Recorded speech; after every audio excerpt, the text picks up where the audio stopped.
नमस्कार दोस्तों, मैं हूं आपका दोस्त के बी और आइए 7 मई 2020 के करंट अफेयर की शुरुआत करते हैं। तो सबसे पहले हम लोग करेंगे क्विज। और जैसा कि मैं आपको पहले भी बता चुका हूं, मेरे जो करंट अफेयर के वीडियो होते हैं इसमें क्विज का सबसे इम्पॉर्टेंट रोल होता है, क्योंकि मैं काफ़ी ज़्यादा सेलेक्टेड क्वेश्चन को इसमें शामिल करता हूँ। तो इसीलिए पूरी ईमानदारी के साथ में क्विज को अटेम्प्ट किया करें और कोशिश कीजिए कि अपना स्कोर नीचे कमेंट सेक्शन में भी आप लिखें। चलिए शुरुआत करते हैं।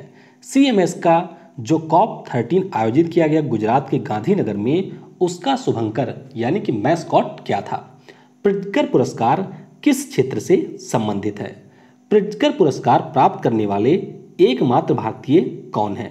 The story of yoga from India to contemporary world, इस पुस्तक के लेखक कौन है? और आंध्र प्रदेश ने अपनी 3 राजधानियां प्रस्तावित की हैं, उनमें से इनकी न्यायिक राजधानी कौन होगी? तो आइए इनके उत्तर जानते हैं। सीएमएस का जो कॉप 13 आयोजित किया गया, इसका शुभंकर था गोदावन, जिसे हम लोग ग्रेट इंडियन बस्टर्ड या फिर सोहन चिड़िया के नाम से जानते हैं। और यहाँ से आपको एक चीज ये ध्यान रखना है कि इस कॉप 13 के दौरान 3 ऐसे हमारी प्रजातियां हैं जिनको विलुप्तप्राय की श्रेणी में नामित किया गया। एक तो आपका है ग्रेट इंडियन बस्टर्ड, दूसरा है एशियाई हाथी और तीसरा है बंगाल फ्लोरिकन। तो इन तीनों के नाम आपको ध्यान रखने हैं। और सीएमएस ने अभी अपना ब्रांड एम्बेसडर किसे बनाया है? रणदीप हुड्डा को। प्रिट्जकर पुरस्कार की बात करते हैं तो ये संबंधित है वास्तुकला यानी कि आर्किटेक्चर के क्षेत्र से। प्रिट्जकर पुरस्कार प्राप्त करने वाले एकमात्र भारतीय कौन है? तो ये हैं वी जोशी यानी कि बालकृष्ण बी दोषी, जिन्हें प्रिट्जकर पुरस्कार 2018 में मिला था। और 2020 के लिए भी घोषणा हो गई थी है। किसे मिलेगा ये? तो ये मिलेगा आयरलैंड की 2 महिलाओं को। एक का नाम है याओन फारेल और दूसरी का नाम है सैली मैकनामरा। तो इन दोनों को ये पुरस्कार 2020 के लिए मिलेगा। द स्टोरी ऑफ योगा, इस पुस्तक को लिखा एलियस्टर सीयर ने, जो कि स्कॉटलैंड के एक इतिहासकार हैं। आंध्र प्रदेश की जो 3 राजधानियां प्रस्तावित हैं, इनमें से जो इनकी विधायी होगी वह तो रहेगी अमरावती में ही। इनकी जो कार्यकारी होगी उसे ये लोग शिफ्ट करने का प्रोग्राम बनाए हैं विशाखापट्टनम यानी कि वाइजैग में। और जो न्यायिक राजधानी है ये होगी कुरनूल में। अतानु कुमार दास किस बैंक के नए एमडी और सीईओ के रूप में नियुक्त किए गए? कृषि मंथन के पहले संस्करण का आयोजन कहां पर किया गया? भारतीय सेना द्वारा उत्तरी पूर्वी थिएटर में आयोजित अभ्यास का नाम क्या है? इंग्लैंड और वेल्स की अदालतों के लिए किसे रानी का वकील नियुक्त किया गया यानी कि क्वींस काउंसिल के रूप में नियुक्त किया गया? SCO that means Shanghai cooperation organisation, इसके जो 8 अजूबे घोषित किए गए, इसमें भारत का कौन सा स्मारक शामिल है? तो आइए इनके उत्तर जानते हैं। अतानु कुमार दास ये एमडी और सीईओ बन गए हैं बैंक ऑफ इंडिया के। किसके? बैंक ऑफ इंडिया के। और जब इनकी नियुक्ति हुई थी उसी समय यानी कि इन्हीं के साथ में 2 अन्य पब्लिक क्षेत्र के बैंकों के सीईओ की नियुक्ति हुई थी। कौन कौन है?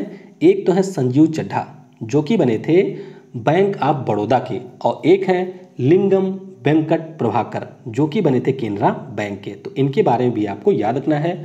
और भारत में जो अभी बैंकों का विलय हुआ है उसके बाद में पब्लिक क्षेत्र के बैंकों की संख्या हो गई है 12। कृषि मंथन, इसका जो पहला संस्करण है उसका आयोजन किया गया IIM अहमदाबाद में यानी कि Indian institute of management Ahmedabad में इसका आयोजन किया गया। भारतीय सेना के द्वारा जो उत्तरी पूर्वी क्षेत्र में आयोजित अभ्यास है, इसका नाम है विंग रेडर्स। क्या नाम है? Wing readers. इंग्लैंड और वेल्स की अदालतों के लिए क्वींस काउंसिल के रूप में नियुक्त किए गए हरीश साल्वे। कौन? हरीश साल्वे। और हरीश साल्वे किस लिए और प्रसिद्ध हुए थे ये आपको नीचे कमेंट में बताना है। एससीओ के जो 8 अजूबे घोषित किए गए उसमें भारत का स्मारक शामिल था स्टैचू ऑफ यूनिटी। तो 8 जो देश हैं उनके एक एक स्थानों को शामिल किया गया, इसमें भारत का था स्टैचू ऑफ यूनिटी। भारत का सबसे नवीनतम राष्ट्रीय पार्क कौन सा है? गैलेथिया ये राष्ट्रीय पार्क आपको किस राज्य में मिलेगा? मॉलिंग राष्ट्रीय पार्क किस राज्य में स्थित है? भारतीय भाषाओं का केंद्रीय संस्थान किस शहर में स्थित है? और चीन के द्वारा जो गाइडेड मिसाइल पोत विध्वंसक बनाया गया इसका नाम क्या है? तो आइए अब इनके उत्तर जानते हैं। भारत का जो सबसे नवीनतम राष्ट्रीय पार्क है ये आपको मिलेगा मध्य प्रदेश में और इसका नाम है कूनो नेशनल पार्क। तो ये पहले एक वाइल्ड लाइफ सैंक्चुअरी था, 2018 में इसे नेशनल पार्क के रूप में घोषित किया गया। तो इस तरह से भारत में कुल है 104 नेशनल पार्क, लेकिन अगर आप मध्य प्रदेश के फॉसिल्स नेशनल पार्क को शामिल करते हैं तो इनकी संख्या हो जाती है 105। गैलेथिया राष्ट्रीय पार्क की बात करते हैं तो ये आपको मिलेगा अंडमान और निकोबार में। यहाँ पर आपको कुल 9 राष्ट्रीय पार्क मिलेंगे। मौलिंग राष्ट्रीय पार्क की बात करते हैं तो ये आपको मिलेगा अरुणाचल प्रदेश में। ध्यान रखिएगा, एक आपका है मौलिंग और दूसरा आपका है मोलम। तो मोलम कहाँ पर है? ये है गोवा में और मौलिंग आपको मिलेगा अरुणाचल प्रदेश में। भारतीय भाषाओं का जो केंद्रीय संस्थान है ये आपको कहाँ पर मिलेगा? मैसूरू में। मैसूरू में स्थित है भारतीय भाषाओं का केंद्रीय संस्थान। और चीन द्वारा निर्मित गाइडेड मिसाइल पोत विध्वंसक, इसका नाम क्या है? तो इसका नाम इन्होंने रखा है नानचेंग। क्या नाम है? नानचेंग इसका नाम है। तो ये रहे आपके 15 प्रश्न। कितने आपने सही किए वह आप नीचे कमेंट सेक्शन में लिख सकते हैं। चलिए वुहान वायरस अपडेट जान लेते हैं। दुनिया में इस समय तक 37,95,000 से ज़्यादा लोग इस वायरस से संक्रमित हो चुके हैं। 2,62,000 से ज़्यादा लोगों की डेथ हो चुकी है। और जब मैं देखता हूँ यूएसए का आंकड़ा, जो कि दुनिया का आप कह सकते हैं सुपर पावर है, यहाँ पर 73,000 लोगों की डेथ इस वायरस के कारण हो चुकी है। तो सबसे ज़्यादा प्रभावित देश भी है यूएसए, स्पेन है दूसरे और इटली है तीसरे स्थान पर। बात करते हैं अपने देश भारत की। तो भारत देश में भी संक्रमित व्यक्तियों की जो संख्या है वह 50,000 के ऊपर पहुंच चुकी है। और आप देख रहे होंगे कि इस समय लगभग 3,3500 या 3800 के आसपास रोज नए मामले आ रहे हैं। 1785 लोगों की डेथ हो चुकी है। सबसे ज़्यादा प्रभावित राज्यों में महाराष्ट्र पहले स्थान पे है, गुजरात है दूसरे और दिल्ली है तीसरे स्थान पे। और अभी आपको पता होगा कि आईआईटी, जेईई और नीट के जो एग्ज़ाम है उनको घोषित किया जा चुका है जुलाई में। तो हो सकता है कि अगर मई में लॉकडाउन पूरी तरीके से हट जाता है तो फिर आपके भी जो एग्ज़ाम है वो जुलाई में होंगे। तो इसीलिए आप अपनी तैयारी को बेहतर बनाते रहें। और ऐप अगर आपने डाउनलोड नहीं किया है तो ऐप को जरूर डाउनलोड कर लें। यहाँ पर आप करंट अफेयर पढ़ सकते हैं, उसकी पीडीएफ डाउनलोड कर सकते हैं, साथ ही साथ क्विज भी यहाँ पर आप डेली अटेम्प्ट कर सकते हैं। और इस वीडियो की जो पीडीएफ है वह आपको डिस्क्रिप्शन में भी अब मिला करेगी, तो डिस्क्रिप्शन से भी पीडीएफ को डाउनलोड कर सकते हैं। और थोड़ा सा मैं आपको बता दूं, जो 2 नए टीचर आए हैं, एक तो है शुभम। तो शुभम के बारे में मैंने आपको बताया था कि इस वर्ष उन्होंने यूपीएससी का इंटरव्यू दिया है।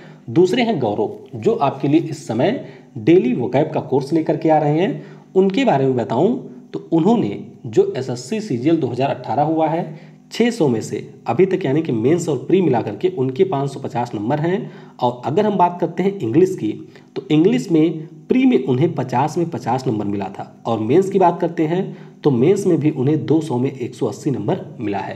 तो इसीलिए दोनों काफ़ी अच्छे टीचर हैं। तो आप लोग अगर मेरे वीडियो को लाइक नहीं करते हैं तो थोड़ा उनके वीडियो को लाइक करके उनका उत्साहवर्धन जरूर किया करें। चलिए अब हम लोग शुरुआत करते हैं आज के करंट अफेयर की। भारतीय नौसेना ने दूसरे देशों में फंसे भारतीयों को वापस लाने के लिए किस ऑपरेशन की शुरुआत की? तो यहाँ पर शुरुआत की गई है ऑपरेशन समुद्र सेतु की। तो इस प्रश्न का ऑप्शन डी करेक्ट होगा।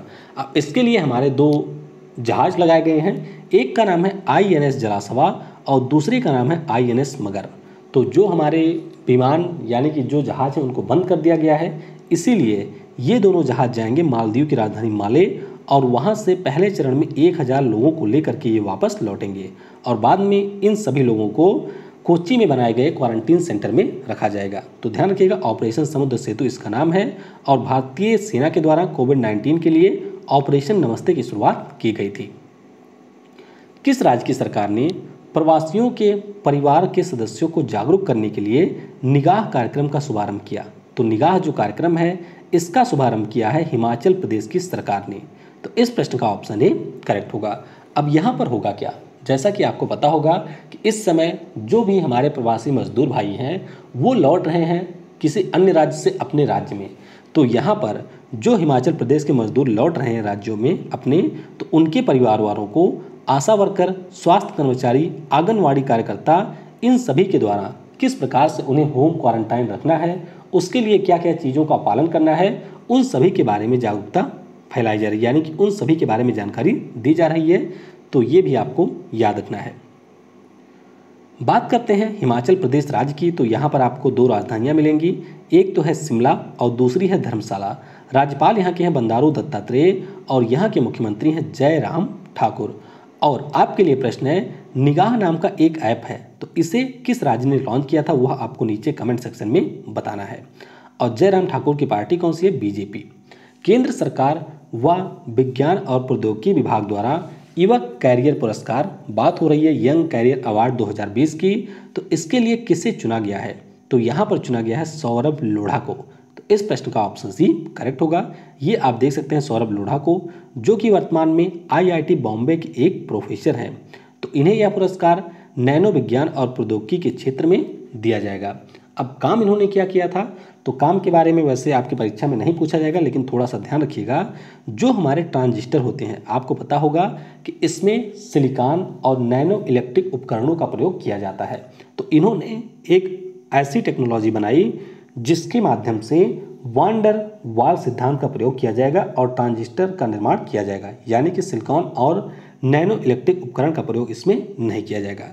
तो इसीलिए इन्हें ये पुरस्कार दिया जाएगा, जिसका नाम है युवक कैरियर पुरस्कार 2020। किस वित्तीय संस्थान ने India SME service platform launch करने की घोषणा की, तो ये घोषणा की है सिडबी ने। तो इस प्रश्न का ऑप्शन भी करेक्ट होगा। तो लॉकडाउन के दौरान जो हमारे आप कह सकते हैं उद्योग बंद हो चुके हैं, उन सभी उद्योगों का फिर से कैसे परिचालन शुरू हो, किस प्रकार से उन्हें वित्त मिले यानी कि धन मिले संचालित करने के लिए, या फिर उनके व्यापार से जुड़ी हुई जो अन्य सेवाएं हो सकती हैं उनके बारे में जानकारी देगा इंडिया एसएमई सर्विस प्लेटफॉर्म। और साथ ही साथ यहाँ पर जो भी सरकारी योजनाएं हैं उनका भी डेटाबेस उपलब्ध होगा, तो इसके बारे में भी जानकारी मिलेगी। सिडबी की बात करते हैं तो इसकी स्थापना 2 अप्रैल 1990 को हुई थी। मुख्यालय है लखनऊ में और अध्यक्ष इसके हैं मोहम्मद मुस्तफ़ा। और सिडबी के द्वारा ही स्वावलंबन एक्सप्रेस चलाने की घोषणा हुई है। 5 जून प्रस्तावित डेट है, लेकिन देखिए ये चलाया जाता है या फिर नहीं।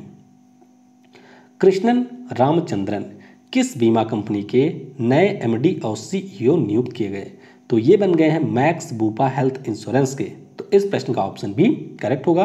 और स्थान किसका लेंगे, आशीष मेहरोत्रा का। भारतीय एक्सा जनरल इंश्योरेंस, इसके एमडी और सीईओ कौन बने हैं, तो इसके बन गए हैं, इनका नाम क्या है, इनका नाम है पराग राजा। इफ्को टोक्यो जनरल इंश्योरेंस की बात करते हैं तो अनामिका रॉय इसकी बनी है।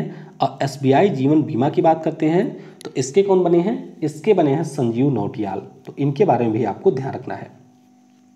झारखंड राज्य की सरकार ने प्रवासी मजदूरों की मदद के लिए किस योजना की घोषणा की, तो 3 योजनाएं हैं जिनकी घोषणा की गई है, आप यहाँ पर देख सकते हैं। तो इस प्रश्न का ऑप्शन डी करेक्ट होगा। अब जैसा कि आपको पता होगा कि लॉकडाउन के दौरान जो भी मजदूर हैं अन्य राज्यों में फंसे हुए, वे अपने राज्य में वापस आ रहे हैं। तो इसी प्रकार से झारखंड के भी बहुत सारे मजदूर अन्य राज्यों में थे, वे लोग वापस आ रहे हैं। तो उन सभी मजदूरों को काम देने के लिए झारखंड के जो सीएम हैं हेमंत सोरेन, उनके द्वारा इस योजना की घोषणा की गई है।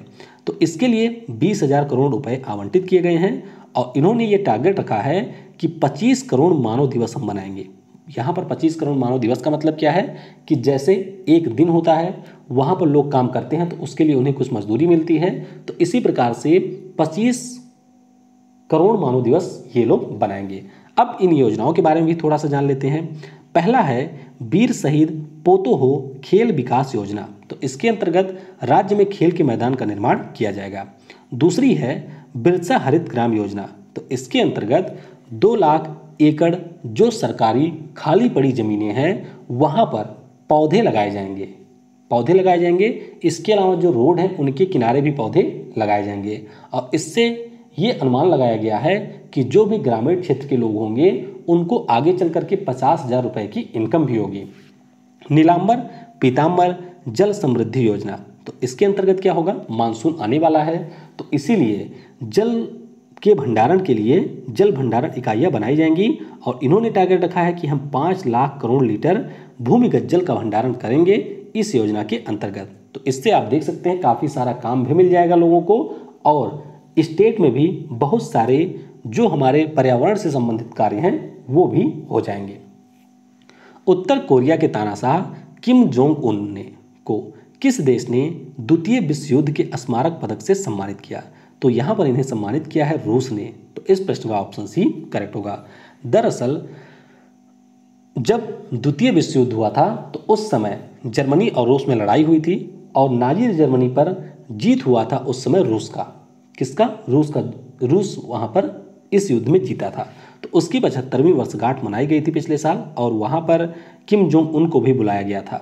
और इसके अलावा जब ये लड़ाई हुई थी तो उत्तर कोरिया में बहुत सारे सोवियत संघ के सैनिक मारे गए थे। तो इन सभी सैनिकों का सम्मान किया था उत्तर कोरिया ने। तो इसी के कारण उत्तर कोरिया के तानाशाह किम जोंग उन को रूस के द्वारा ये सम्मान दिया गया।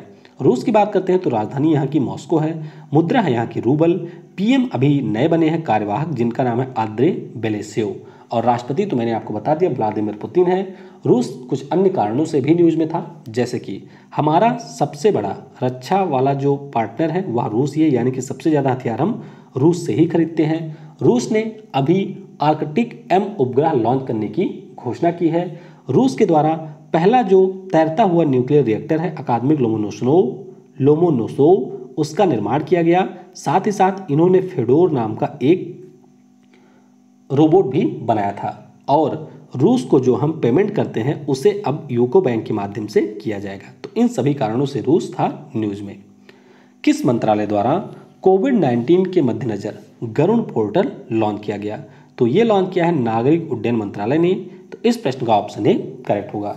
तो नागरिक उड्डयन मंत्रालय के अधीन जो हमारा नागरिक उड्डयन निदेशालय है उसके द्वारा इसे लॉन्च किया गया है।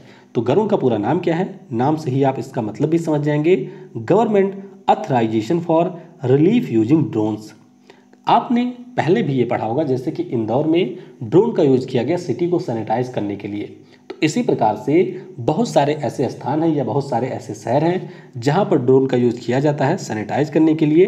तो ड्रोन का यूज करने के लिए चाहिए होती है परमिशन केंद्र सरकार की। तो अब जो भी हमारे राज्य की संस्थाएं हैं जिन्हें ड्रोन का संचालन करना है, अब उन्हें इस पोर्टल के माध्यम से आसानी से अनुमति मिल जाएगी। और हमारे नागरिक उड्डयन मंत्री कौन है? तो ये हैं हरदीप सिंह पुरी, जो कि आवास और शहरी मामलों के भी मंत्री हैं। किस राज्य की सरकार ने आयुष कवच कोविड ऐप को लॉन्च किया? तो ये लॉन्च किया है उत्तर प्रदेश की सरकार ने। तो इस प्रश्न का ऑप्शन ए करेक्ट होगा। बात करते हैं इस ऐप के बारे में। तो आयुष मंत्रालय के द्वारा इसका निर्माण किया गया है और सीएम योगी आदित्यनाथ ने इस ऐप को लॉन्च किया। तो इसमें होगा क्या? तो जैसे आपने सुना होगा कि मध्य प्रदेश में त्रिकटु चूर्ण बांटे जा रहे हैं लोगों को कि जिससे उनका इम्यूनिटी सिस्टम अच्छा हो। तो इस ऐप के माध्यम से जो भी हमारे प्राकृतिक साधन होते हैं उनके माध्यम से किस प्रकार से आप अपनी इम्यूनिटी सिस्टम को बेहतर बना सकते हैं उसके बारे में सुझाव दिया जाएगा। बात करते हैं उत्तर प्रदेश की। तो राजधानी यहाँ की लखनऊ में है, राज्यपाल हैं यहाँ की आनंदीबेन पटेल और यूपी के द्वारा टीम 11 का गठन किया गया। अन्नपूर्णा और सप्लाई मित्र पोर्टल भी यहाँ पर शुरू किए गए। और अभी आपको पता होगा, कल ही हम लोगों ने डिस्कस किया था कि जो आरोग्य सेतु ऐप है उसे इन्होंने हॉट स्पॉट क्षेत्रों के लिए यानी कि जो रेड जोन है वहाँ के लोगों के लिए अनिवार्य कर दिया है। साथ ही साथ पूल परीक्षण की सबसे पहले देश में शुरुआत हुई थी उत्तर प्रदेश में। अपने यहाँ के कोर्ट को भी इन्होंने कर दिया है वर्चुअल, यानी कि वर्चुअल कोर्ट के माध्यम से मुकदमों की सुनवाई उत्तर प्रदेश में हो रही है। किस शहर में भारत की पहली कोविड-19 परीक्षण बस को लॉन्च किया गया? तो जहां पर पहला हॉस्पिटल बना था मुंबई में, वहीं पर पहला कोविड-19 परीक्षण बस को भी लॉन्च किया गया है। तो इस प्रश्न का ऑप्शन भी करेक्ट होगा। अब यह जो बस है इसका निर्माण IIT पूर्व छात्र परिषद के द्वारा किया गया और इसका उद्घाटन किया वहां के सीएम उद्धव ठाकरे ने। अब ये आप देख सकते हैं बस है, तो बस जाएगी और 1 घंटे में 10 से 15 सैंपल ये कलेक्ट करेगी। और बात करते हैं IIT पूर्व छात्र परिषद की, तो इसका मुख्यालय आपको IIT दिल्ली में मिलेगा।